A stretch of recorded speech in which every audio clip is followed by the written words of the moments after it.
নেতা যদি অর্ডার দেয় 10 মিনিটে নাকি সরকার পতন করবে, এই 17 বছর কোথায় ছিল?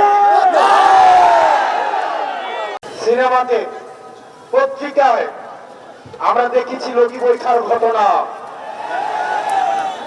লগি বৈঠা শুরু করেছিল আওয়ামী লীগ, সেটার সিলসিলা এখন বহন করছে যারা মুজিববাদের নতুন করে।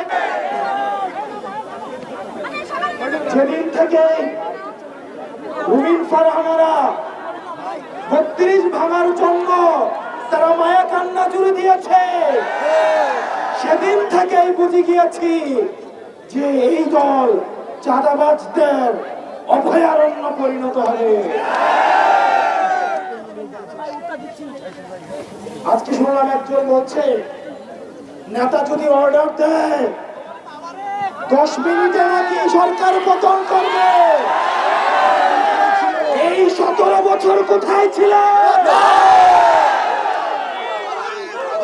দেশ নেত্রী বেগম খালেদা জিয়ার বাসার সামনে ট্রাকটা পর্যন্ত সরাইতে আসেন না। আমি জনগণকে বলবো, আজকের ঘটনাকে আপনারা মুড়ে মুড়ে আপনারা বিগ স্ক্রিনে মানুষকে দেখান, তারপর সিদ্ধান্ত নিতে বলেন যে পরবর্তী বাংলাদেশটা কোন চাঁদাবাজদের হাতে তুলে দিবে। প্রিয় তরুণ প্রজন্ম, আপনারা রক্ত দিয়েছেন, আমার এই ভাইটা চোখ হারিয়েছে।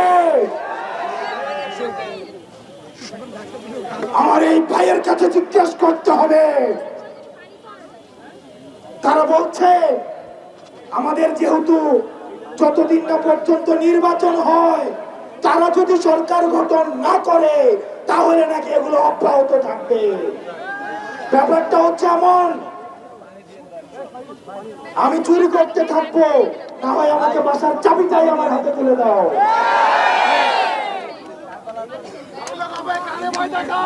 আপনারা জেল থেকে বের হয়ে বলছিলেন মাসুম বাচ্চারা,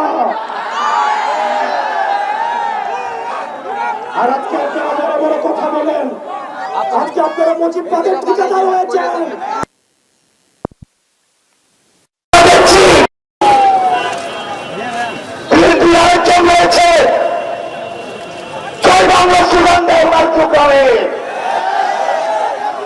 যদি বিএনপি করে জয় বাংলা স্লোগান দেওয়ার আগে তাহলে বিএনপি করার কি দরকার, আওয়ামী লীগ করা উচিত। এই পাটপাটদের জন্য বিএনপির ত্যাগী কর্মীরা আজকে বঞ্চিত, নির্যাতিত, নিপীড়িত। তারা এতদিন ধান খেতে ঘুমাতো, ঢাকায় এসে রিক্সা চালাতো। আমার বিএনপির ত্যাগী ভাইদেরকে, কর্মীদেরকে এই নেতারা, এই পাটপাটরা প্রতারিত করেছে, প্রতারিত করছে, প্রতারিত করবে। প্রিয় দেশবাসী, অনেক নেতা রয়েছে বিএনপি, আমরা বর্তমানে দেখছি তাদের গাড়িতে আওয়ামী লীগের সময় শুধু পতাকাটাই ছিল না, না হয় একজন মন্ত্রীর সকল সুযোগ সুবিধা তারা ভোগ করেছে।